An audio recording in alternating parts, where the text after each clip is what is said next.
Guys, this is going to be so exciting, man. I'm thrilled here. We've got Lynn Robbins, the VP of Marketing for one of the biggest home health groups in the country, Traditions. Lynn, welcome to Ignite. How you doing?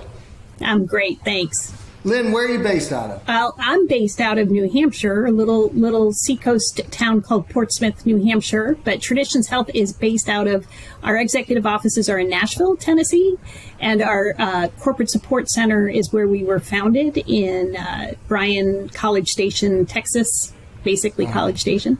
And they moved to Smashville. All right. They moved the executive offices and a lot of the executive team. Nashville is a healthcare mecca. In fact, my prior employer is also based there, HCA, or the Hospital Corporation of America. So there's a lot of expertise in that one town, city. And so we've been there since April of last year. And so I spend a little bit of time going back and forth to Nashville and back and forth to College Station. Do you have direct flights to BNA? I do. Good. From what? From Logan. From Logan. Okay, so you got to drive a little bit. So, Lynn, you've been in healthcare marketing since you got out of school, only 5 years ago, right? 5. Since you got out of school, and then you were in the dark side of the. Tell them how you got to Traditions, because you've done a little bit of different things, and that'll frame up your experience and some of the insights we'll give. Sure. So I got out of college and didn't know what I wanted to do, and I knew I could write well, and I could. I did some reporting for print at that time, and then I moved into a boutique agency, advertising agency that specialized in healthcare and actually real estate at the time, and so I really resonated with healthcare. My sister's a nurse, and I just knew I couldn't do that side of healthcare because it makes me icky.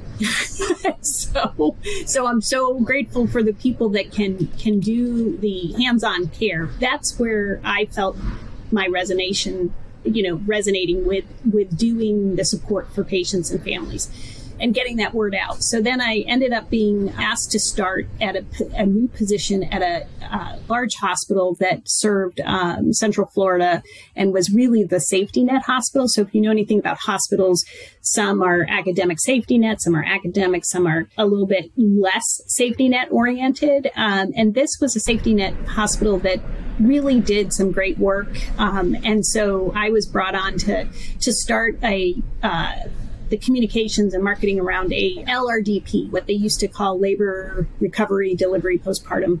And it was an all-in-one suite, and we did babies, NICU, just everything. And so that was a great way to get started in acute care.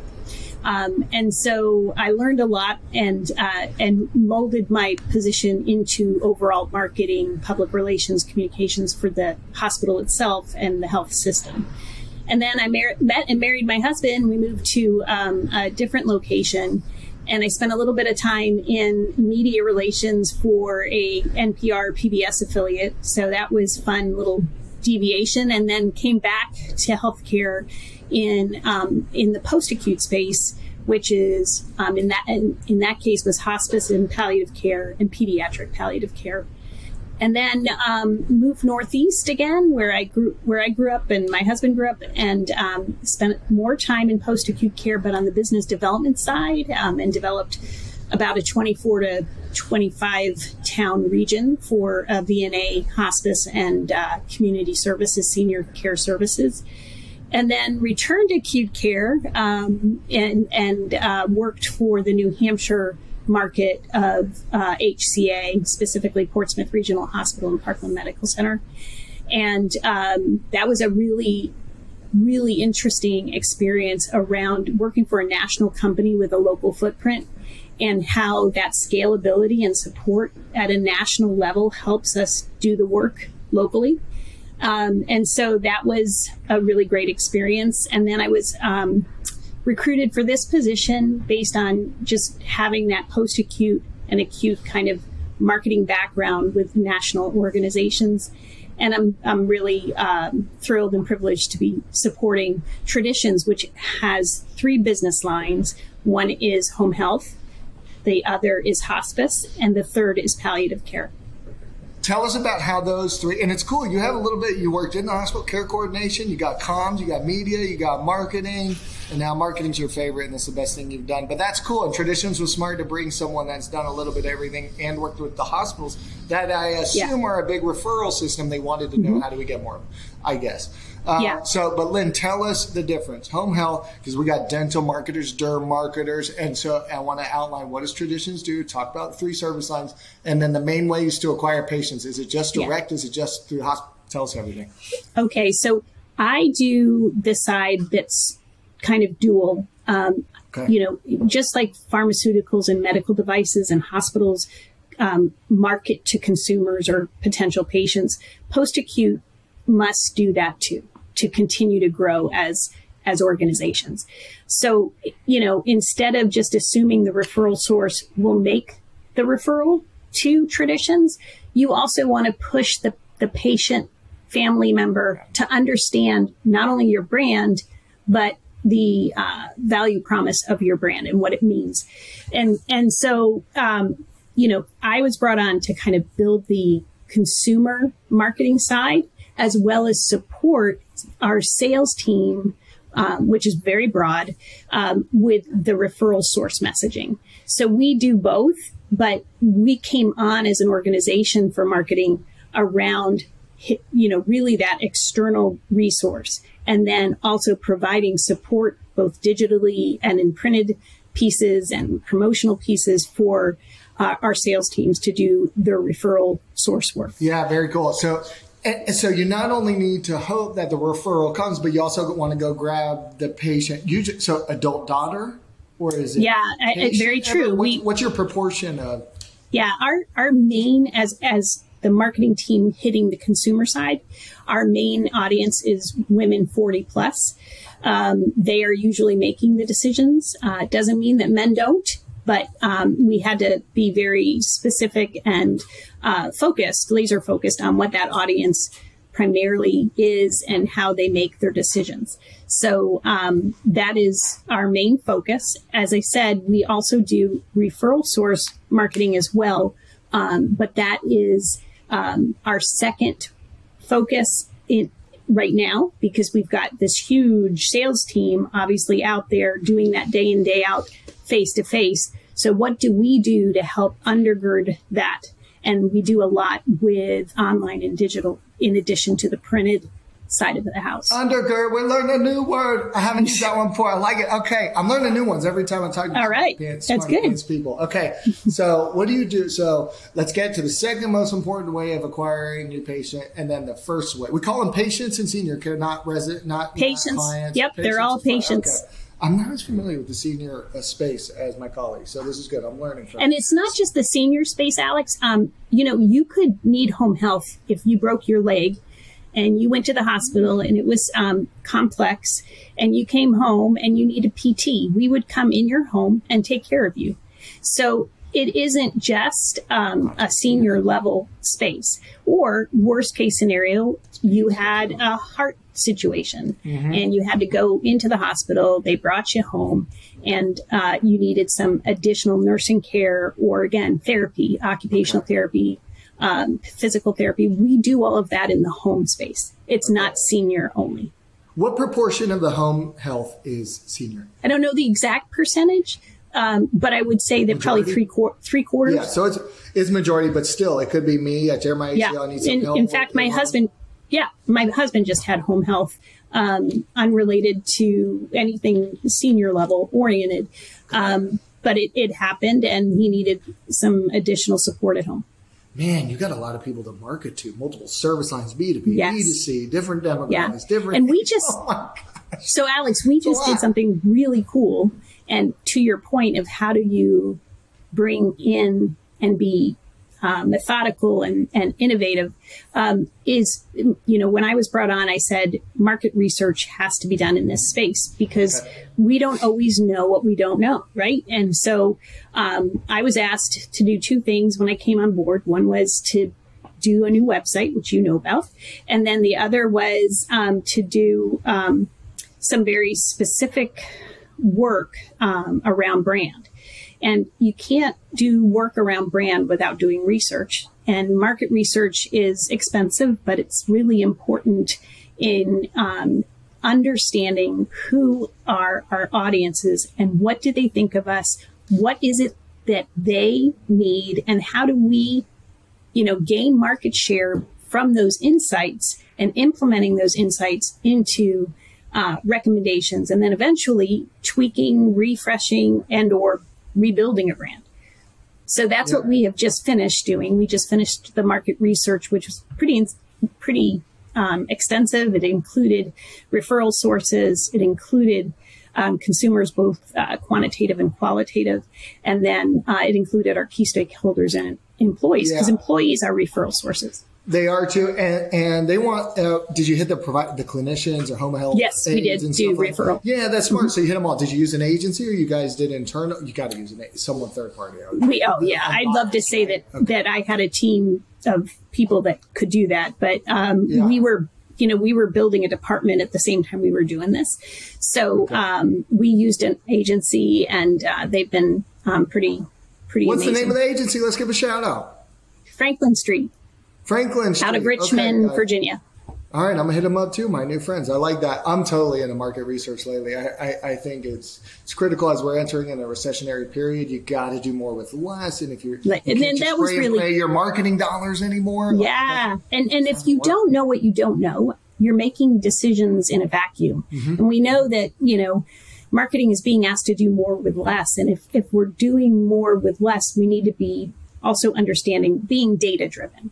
And so if that's true, we can't, marketing for years never really reported off based on how did we execute and how did we affect change. And without data and without that research that informs the data, we can't move forward. And so that's where we go. And so you've got the research back from Franklin Street, right? Mm-hmm. Okay. Now, any big ahas? You say, holy shit, like, whoa, yeah. I had no idea the adult daughter actually doesn't even care what the hospital tells her to go, who they tell. Like, any big ahas you got from it? Oh, there were some ahas, for sure.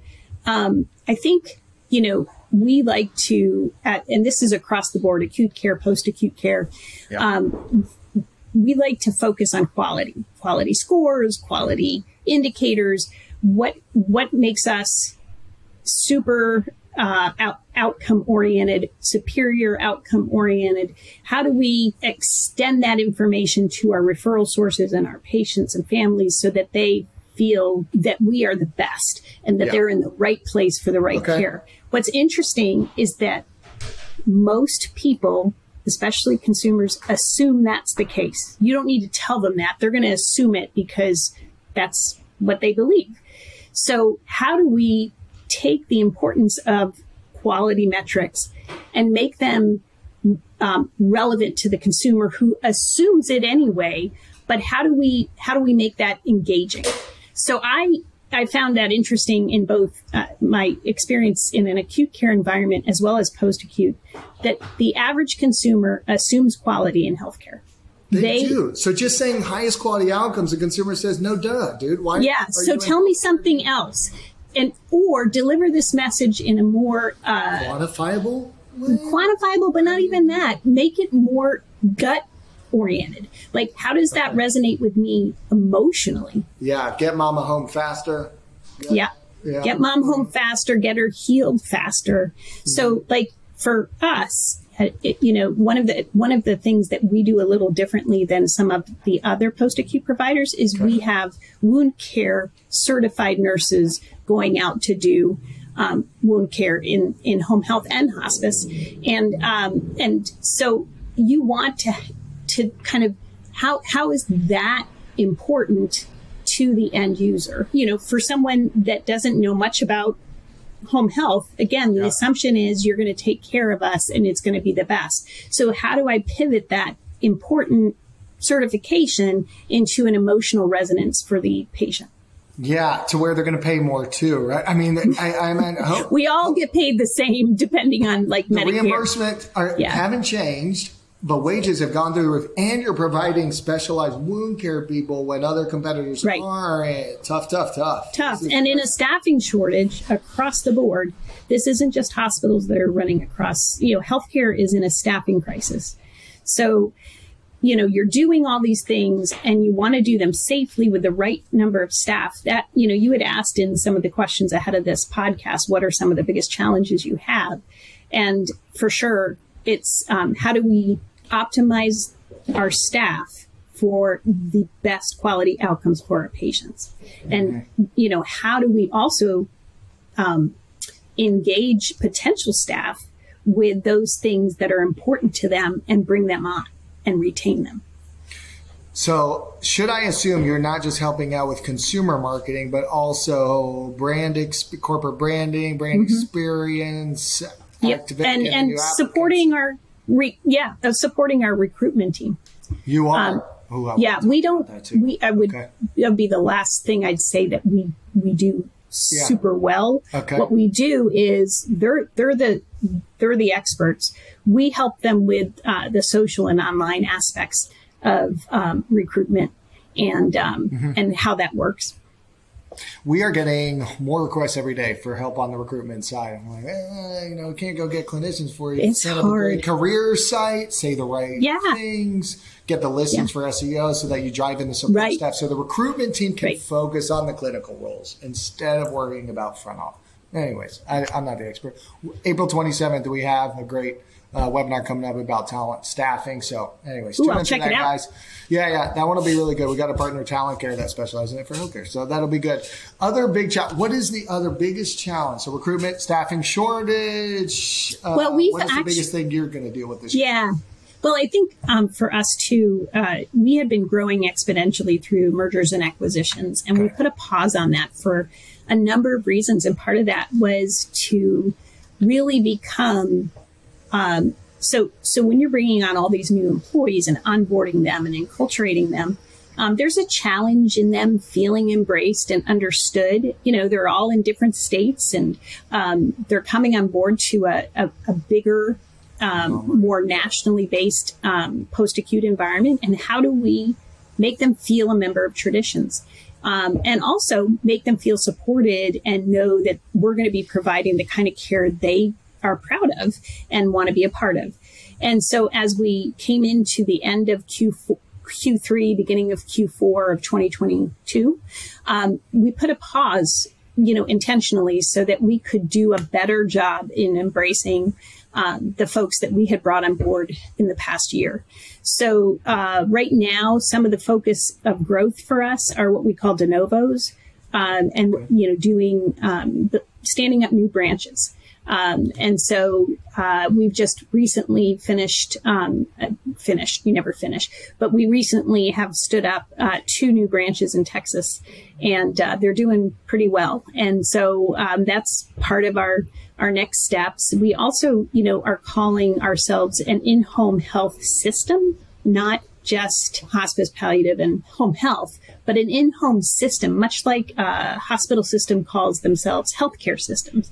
We're a system of care, and we want to be a system of care and a partner to hospitals and skilled nursing facilities, who are discharging home.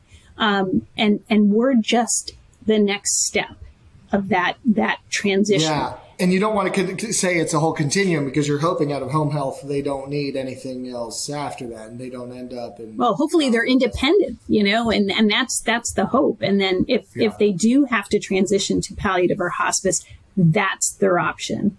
And then another area that we're really concentrating on for a number of reasons, for growth purposes too, is palliative care. Some people are in chronic illness over and over and over again, like COPD is a good example. And they may not be ready for hospice, even though they technically fall in that category. They may be ready for something called palliative care, which provides symptom management and comfort measures while allowing you to pursue curative treatment. And so that gives you the both and it's a really important service to provide a family, especially as they're trying to put their heads around what's next for their loved one. How long people can be in palliative for a year plus? Forever. No, forever. Yeah, not forever, but palliative isn't a time-based service where, home health is based on episodic or episodes. Palliative and hospice is 6 months or less. Palliative can be as long as the patient needs it. Yeah, yeah. And then hospice is, I was the adult son that made the decisions for my dad. I was the adult daughter too. Yeah, Yep. It's a shitty place to be. It is. The hospital gives you 3 options, but then you go look them up. And then you go do your own research. Right. And hopefully I've done the right job with the team of people that are smarter than me, getting you that, it's serving you up that information digitally very easily. Well, yeah.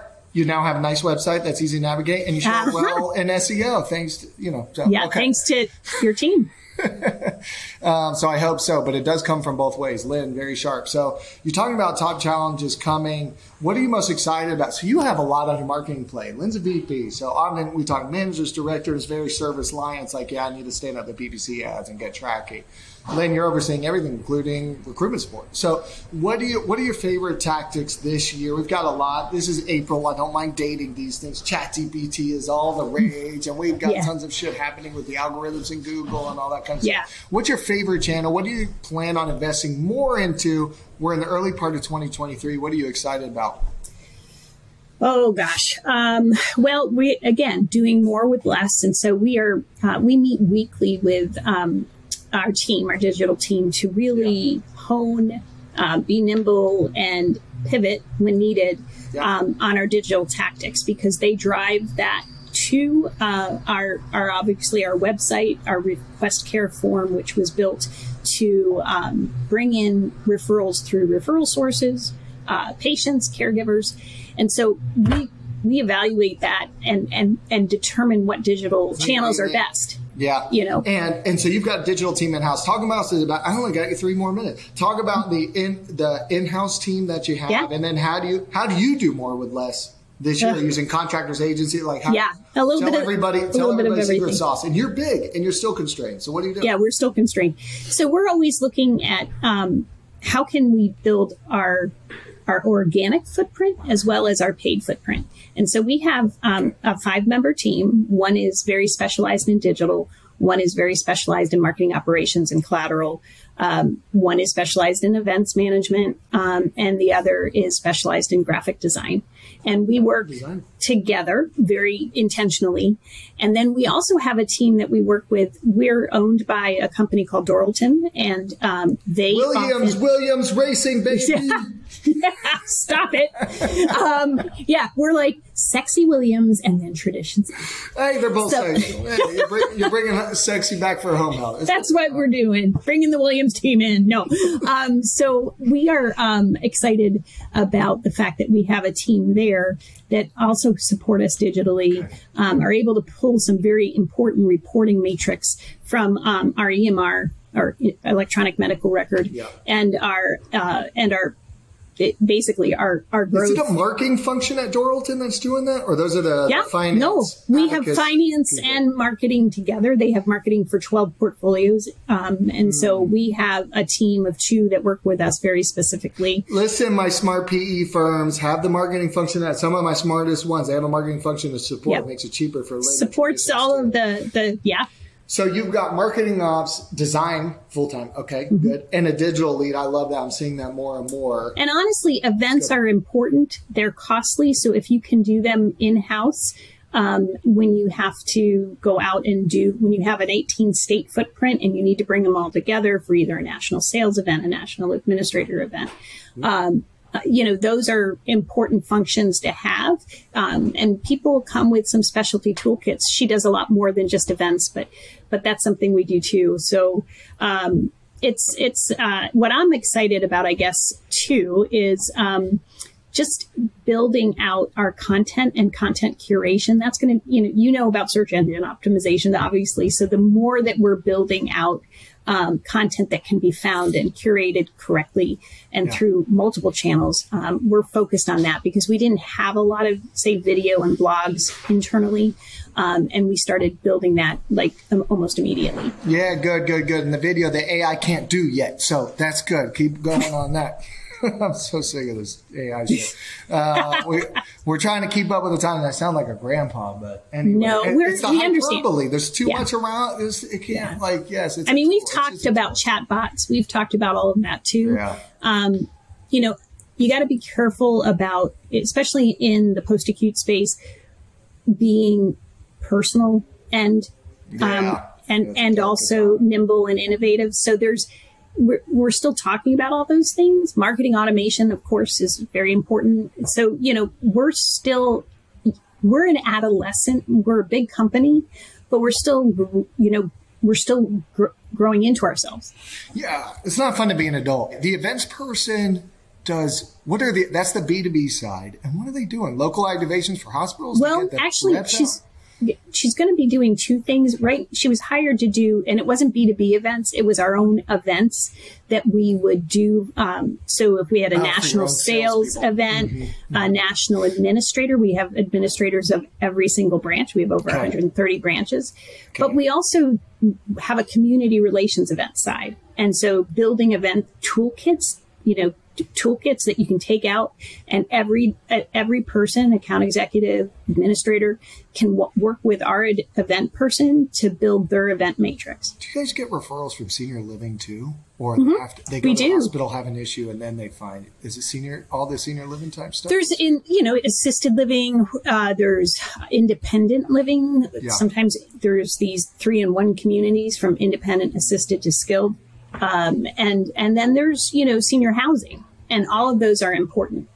Got it. And who markets to, those are your salespeople?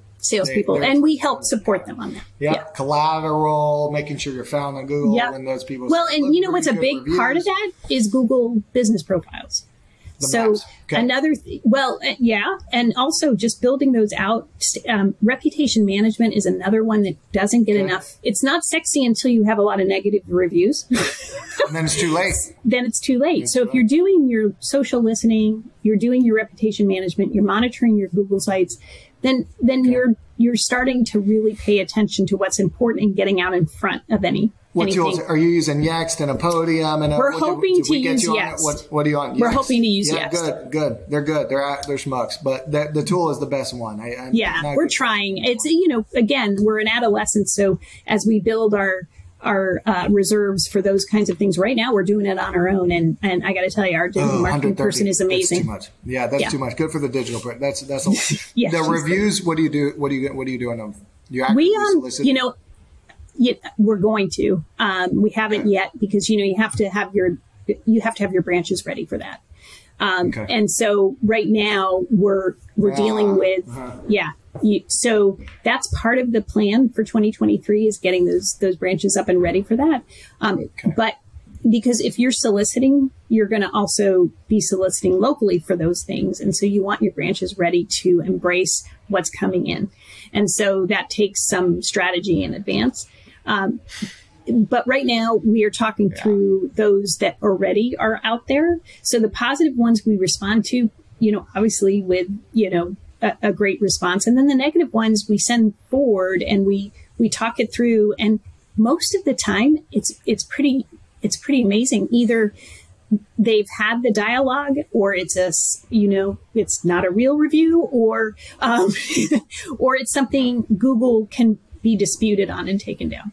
Yeah. And for the most part, when you're actively soliciting, you'll get the positive polys. If you're just waiting, you're only going to get the negative. You only get and honestly, people aren't going to give you positive. They're going to tell you negative. So if you don't solicit positive, people are wired to complain. Yeah. You expect in healthcare the good stuff. You dispute the bad stuff, right? Yeah, and it's never the care you get. It's always front office, insurance verification, all that kind of stuff. Don't start me on the insurance. It's always that. Any final words then that you want the rest of the healthcare marketers around the country to know? Some insight you found? I love the market research talk we've had. We jumped to hiring a Cardinal, and I'm like, what's your value prop? How are you different? You don't even know. But anyways, anything else you'd love research, review, evaluate, and then make sure that you're telling your leadership team how marketing is making a difference and producing results and return on investment. What are things you show? We do monthly scorecards, and basically that contain leads, ROI, patients activated. What's in there? Everybody so good example is here's where we succeeded with monthly qualified leads with our digital paid search campaign or our display campaign. And then we talk about, we have Meltwater and Sprout on platforms, and we talk about how earned how earned media can translate into what it would have cost to actually spend that money. And so we talk about pitches. We talk about, I talked about the digital footprint. We also include how much time we've spent in the month producing the required referral source needs. And so we build out what traffic we managed. And so there's all kinds of things you can do. We build out our Google Analytics and say, here were the top pieces. And then we talk about our blogs and our videos and what. And that's awesome. And a lot of people don't do that, guys. It's just as important to report up to leadership, the business. You need to understand the business. Like, right. Remember how Lynn was talking about like M&A's got to stop. And it's because the multiples are inflated, but lending is high. Like you have to understand the business then pivot and say, let's pivot to de novo. She's reporting up to leadership. Well, they're probably on her team and saying, hey, listen, and listen to what she said. Earned media. We're translating that to what it would cost to buy it. Brilliant. Lynn, if you've got a dumbed down, non-secretive version of a scorecard that we could maybe send out or something, non-secretive, take out all the secret parts. But man, I would love to feature. That's awesome. That is awesome. If you don't feel comfortable, I get it, but we aren't doing that as marketers. And then you know what happens, Lynn? 6 months later, we get the call. Cardinal gets a call. We have to prove ROI and we've got 30 days to do it. Are you joking? What are we going to do? Yeah, you got it. Yeah. Yeah, it's a discipline you got to get into. And honestly, right now we're just focused on digital and we got off the broader template. And so to your point, I can certainly share the template. I might not share what's inside it, but the idea is for us to show return on investment for their marketing investment in us. And they're PE-backed by Doralton. You guys heard it. And most of our clients and listeners are too. So especially when you're PE-backed and you're not like the catch-all hospital system, it does matter. The ROI matters. Get ahead of it. Lynn will share a little bit of what she can on the scorecard. I'll post it. We'll promote the hell out of it. I want everybody to see it and get ahead of it. Now, if you bring that to your C-levels and say, we're creating a scorecard and I'm going to educate you every month, holy shit, you're getting a raise. You're getting more money as the director of marketing. I love that. Lynn, thank you for joining us all the way from north of Boston. I appreciate you coming here. And if they need to find you, traditionshealth.com or go to LinkedIn, Lynn Robbins. Let's not give it out an email, but go to LinkedIn, Lynn Robbins. She's been incredibly helpful to us, to me, to our agency. So I know if you ping her there with a question, she'll help you. I'll welcome it. Absolutely. Thank you. Lynn, thanks for joining us. Thanks so much.